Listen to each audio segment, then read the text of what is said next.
नमस्कार बच्चों। इस वीडियो लेक्चर में हम लोग क्लास 6 के साइंस के इंपॉर्टेंट मल्टीपल चॉइस क्वेश्चंस को डिस्कस करेंगे और ये जो क्वेश्चंस होने वाले हैं चैप्टर नंबर 8 के होंगे जिसका नाम है बॉडी मूवमेंट। तो चलिए स्टार्ट करते हैं। एग्जाम्पलर के क्वेश्चंस हैं।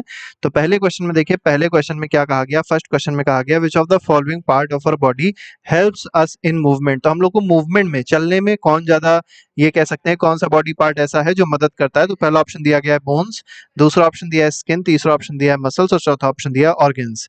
तो देखिए बोन्स जो हड्डियां होती है तो मदद करती ही करती हैं, स्किन मदद नहीं करती है, मसल्स भी मदद करती हैं, ऑर्गन्स भी मदद नहीं करते। तो यहाँ पर कौन कौन सा ऑप्शन सही हो जाएगा। तो फर्स्ट ऑप्शन और थर्ड ऑप्शन जो है वो सही हो जाएगा। तो इसमें ए ऑप्शन जो है that is the correct answer.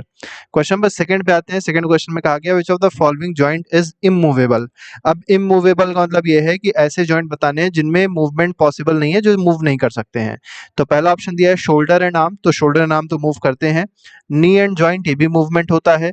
Upper jaw, जो हम लोग का मुंह का ऊपर वाला जबड़ा होता है, जॉ जिसको कहते हैं इंग्लिश में, और स्कल, स्कल खोपड़ी होती है, तो ये दोनों मूवमेंट नहीं करते। तो इसमें सी ऑप्शन सही हो जाएगा, इमूवेबल है।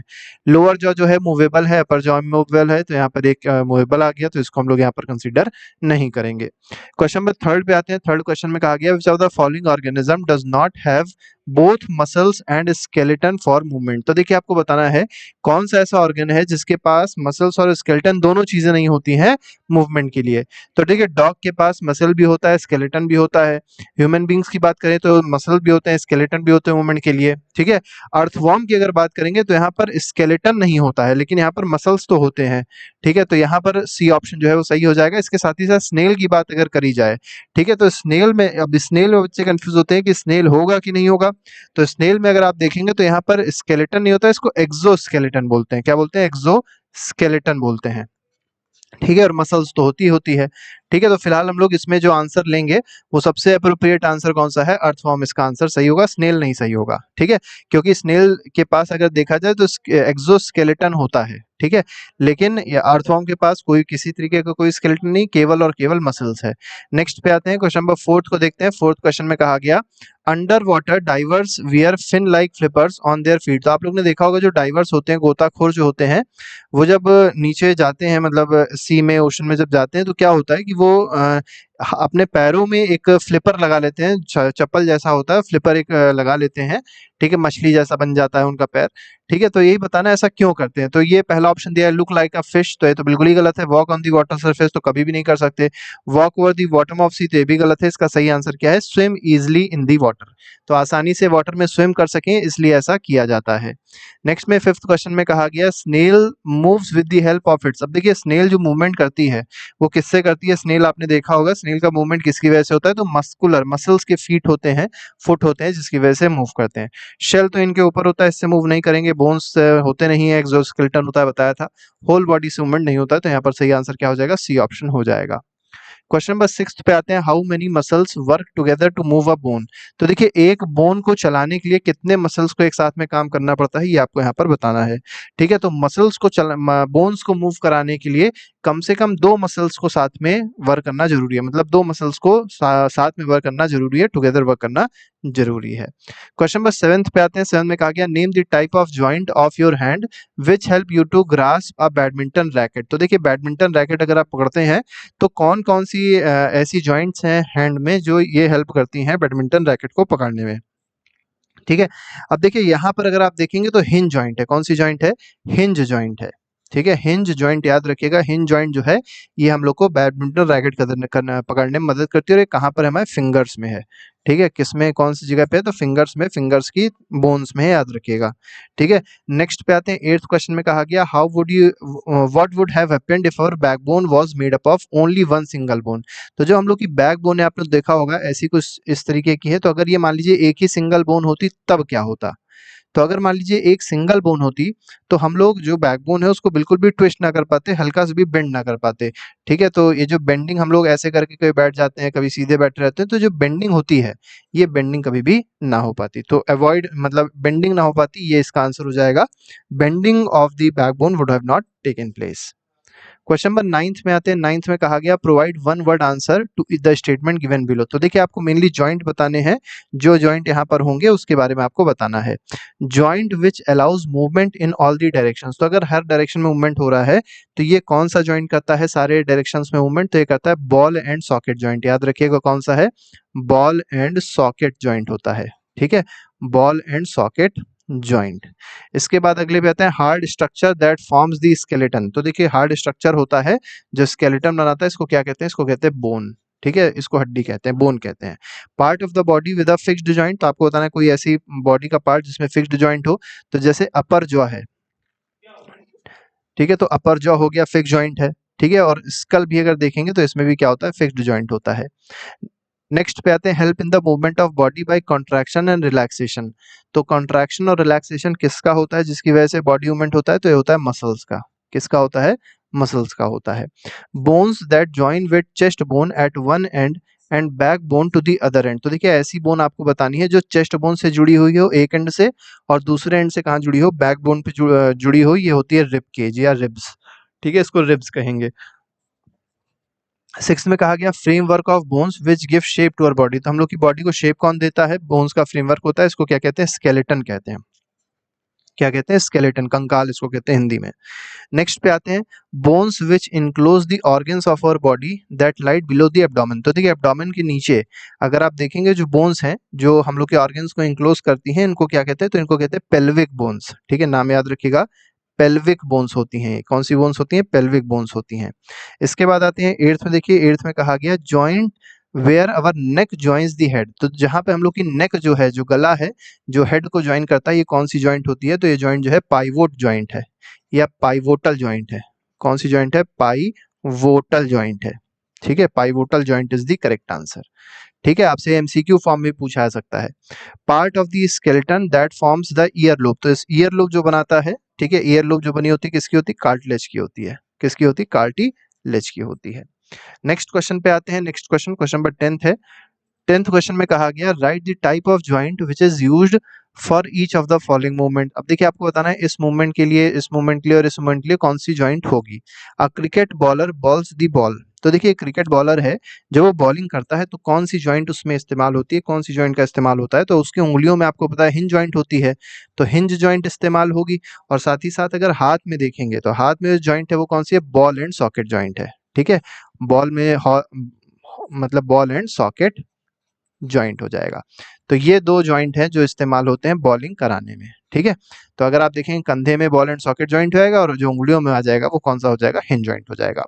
A girl moves her head in the right and left direction. तो देखिए एक गर्ल है, वो अपना क्या करती है, अपने हेड को राइट और लेफ्ट डायरेक्शन में मूव कराती है, तो इसको बताया था क्या कहेंगे, तो इसको पाइवोट जॉइंट कहेंगे या पाइवोटल जॉइंट कहेंगे।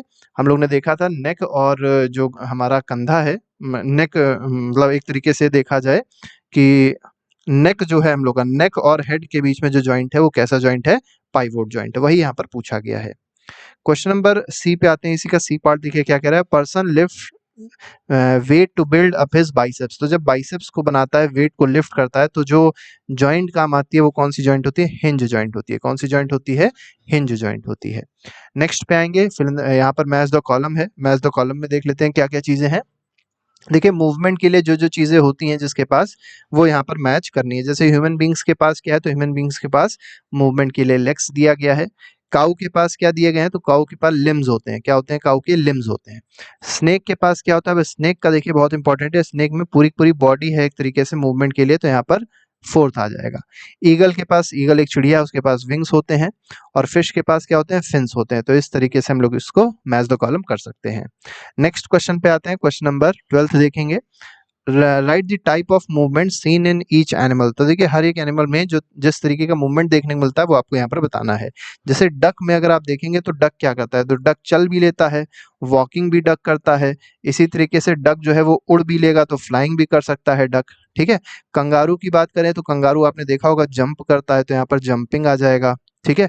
स्नेक की बात अगर करें, सांप क्या करता है, तो सांप की अगर आप देखेंगे तो सांप में स्लिथरिंग जो यहाँ पर लिखा हुआ है, slithering will be the correct answer, ठीक है। स्लिथरिंग कौन करता है, स्लिथरिंग एक तरीके से रेंगना ही होता है, ठीक है, इस तरीके से चलता है सांप, ठीक है, तो इसको कहते हैं स्लिथरिंग।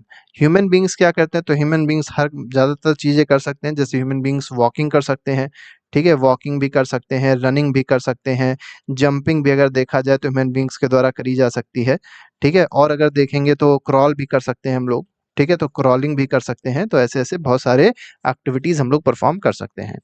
हॉर्स में देखेंगे तो हॉर्स भी क्या कर सकता है, तो रनिंग कर सकता है, ठीक है, हॉर्स भी क्या कर सकता है, रनिंग कर सकता है और वॉकिंग कर सकता है, ठीक है, कूद नहीं सकता हॉर्स, जंपिंग ना लगा दीजिएगा।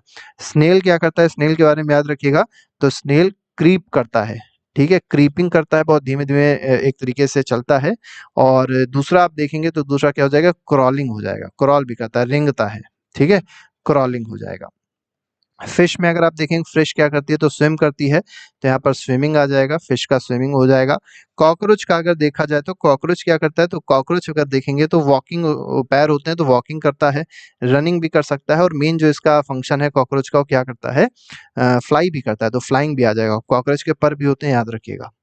नेक्स्ट पे आते हैं, अगला क्वेश्चन है क्वेश्चन नंबर 13। इसमें कहा गया बूझो fell off a tree and hurts his ankle, तो उसका एंकल में चोट लग गई, बूझो गिरा तो।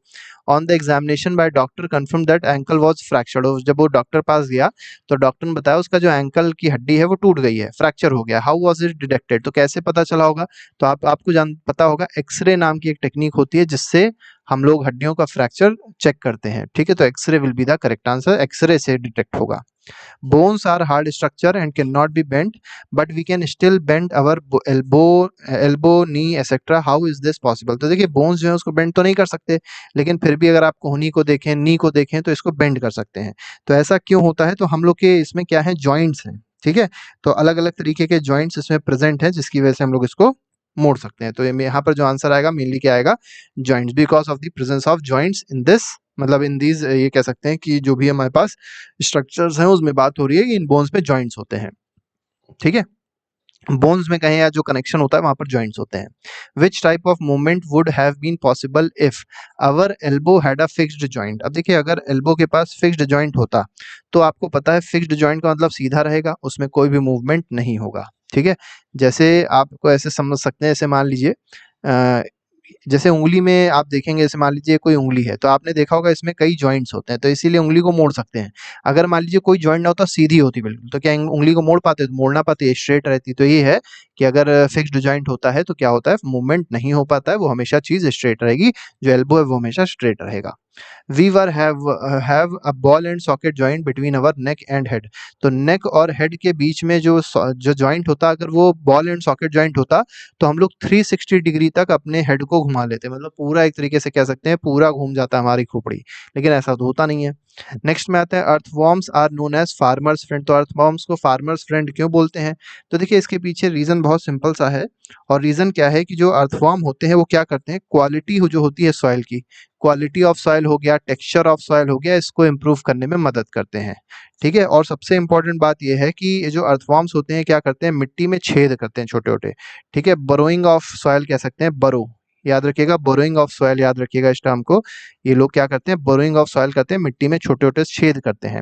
अब जब मिट्टी में छेद कर देते हैं तो इसमें ऑक्सीजन अंदर आसानी से चली आती है और ऑक्सीजन इसमें से बाहर निकल भी आती है, ठीक है, तो मतलब एक कह सकते हैं पोरस हो जाती है मिट्टी, तो आसानी से ये कह सकते हैं कि जो सॉइल है वो आसानी से रेस्पिरेशन कर सकता है, आसानी से इसके अंदर कोई भी, मतलब ये कह सकते हैं ऑक्सीजन हो गया, ठीक है, वाटर हो गया, आसानी से इसके अंदर जा सकता है, ठीक है, जिसकी वजह से सॉइल की फर्टिलिटी अच्छी बनी रहती है। तो यहाँ पर इसलिए क्या कहा जाता है, अर्थवॉर्म को फार्मर्स का फ्रेंड कहा जाता है, मतलब किसान का दोस्त कहा जाता है। तो इस तरीके से क्वेश्चन हम लोग ने डिस्कस किए जो बहुत ज़्यादा इंपॉर्टेंट थे आपके एग्जाम पॉइंट ऑफ व्यू से।